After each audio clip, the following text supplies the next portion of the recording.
how would one sort of have a bit more control over their emotion and state? Are there any mechanisms that an individual can use? Let's say something tragic does happen and there's grief, right? How can a person help themselves or someone else help somebody deal with that and come to accept it sooner so that the state passes faster? So I'm going to say is not from me or from my research. I'm just referring to Lisa Feldman Barrett, who is one of the big name in emotion science. And in one of her book, How Emotion Are Made, she said that one of the solution to adapt more quickly, and to be more adaptative to new situations is to train the brain with new words and new concepts. So it might look weird, but you need to consider that our emotions and the way we describe our emotion are social concepts. It doesn't exist in the reality. For the brain, for our body, is just signals. It's just change in temperature, lighting, or it's pure physics. But for us, because we are social animals, we put words and concepts and expressions and culture over those feelings, body feelings. So those words that describe a new reality, the more you have vocabulary, the more you can describe precisely what is going on. And then you can figure out what the new reality is and how you can adapt to this new reality. It's like kids.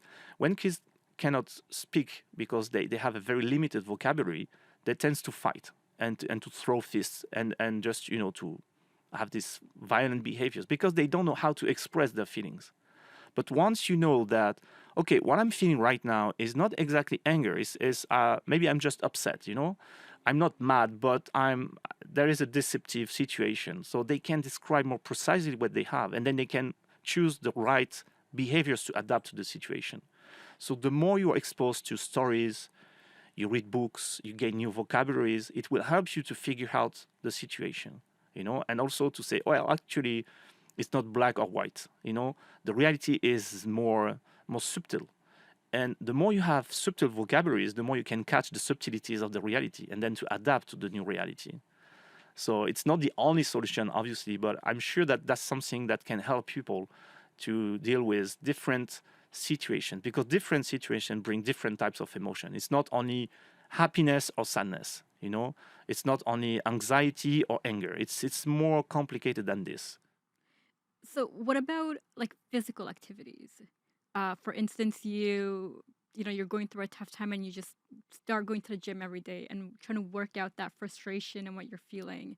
Um, i- is that also effective, or are things like language and verbiage the better route to go? So the question of physical activity is interesting as well because basically an emotion is consume a lot of energy.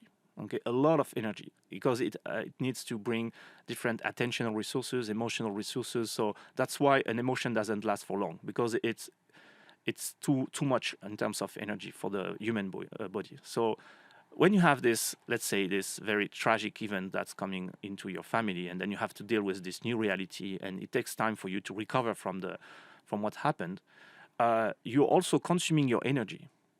So if you're in good health, you work out, you have this stock of energy. Then you can use this energy to cope with the new situation. It's not only a psychological things. The body and the brain, it's the same machine. I know that we tend to separate what is in the head and what is in the body.